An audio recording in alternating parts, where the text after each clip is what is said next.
Wash ബേസിനിലൊക്കെ നല്ലൊരു മണം കിട്ടണമെങ്കിൽ നമ്മൾ കുറച്ച് പൗഡർ ഇട്ട് കൊടുക്കുക.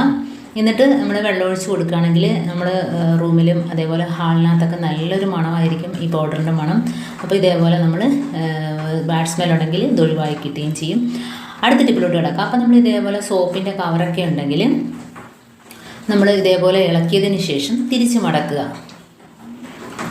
എന്നിട്ട് ഇതേപോലെ തിരിച്ച് മടക്കിയിട്ട് നമ്മൾ ഡ്രസ്സിൻ്റെ ഇടയിലൊക്കെ വെക്കുകയാണെങ്കിൽ നല്ലൊരു മണമായിരിക്കും. പ്രത്യേകിച്ച് കുട്ടികളുടെയൊക്കെ ഡ്രസ്സ് ഉണ്ടെങ്കിൽ ഇതേപോലെ വെച്ച് കൊടുക്കുക. അപ്പോൾ നമ്മൾ കുട്ടികളുടെ ഡ്രസ്സ് എടുക്കുമ്പോഴത്തേനാണെങ്കിലും കുട്ടികളുടെ ഡ്രസ്സ് ഇടുമ്പോഴത്തേനാണെങ്കിലും നല്ലൊരു മണം കിട്ടും. അപ്പോൾ ഇങ്ങനെ ചെയ്യാത്തവരൊന്ന് ചെയ്ത് നോക്കാം. ഇനി നമുക്ക് അടുത്ത ടിപ്പിലോട്ട് കിടക്കാം. അപ്പോൾ നമ്മൾ ചന്ദനത്തിരിയൊക്കെ കത്തിക്കുമ്പോഴത്തേനും ഒന്ന് നനച്ചിട്ട് കത്തിക്കുകയാണെങ്കിൽ നമ്മൾ സാധാരണ കത്തിക്കുന്നതിനേക്കാളും കുറച്ച് നേരവും കൂടെ ചന്ദനത്തിരി കത്തി നിൽക്കും. കാരണം പെട്ടെന്ന് തീർന്നു പോകത്തില്ല. അപ്പോൾ ഇതേപോലെ ജസ്റ്റ് ഒന്ന് നനച്ച് കൊടുത്തിട്ട് ഇതേപോലെ കത്തിക്കുകയാണെങ്കിൽ നമ്മൾ സാധാരണ വെക്കുന്നതിനേക്കാളും കുറേ കൂടി അധികം കൂടി നമുക്ക് കത്തിച്ച് വെക്കാൻ പറ്റും. അപ്പോൾ കണ്ടോ, നനഞ്ഞെന്നും പറഞ്ഞ് കത്താതിരിക്കില്ല, കത്തുകയും ചെയ്യും.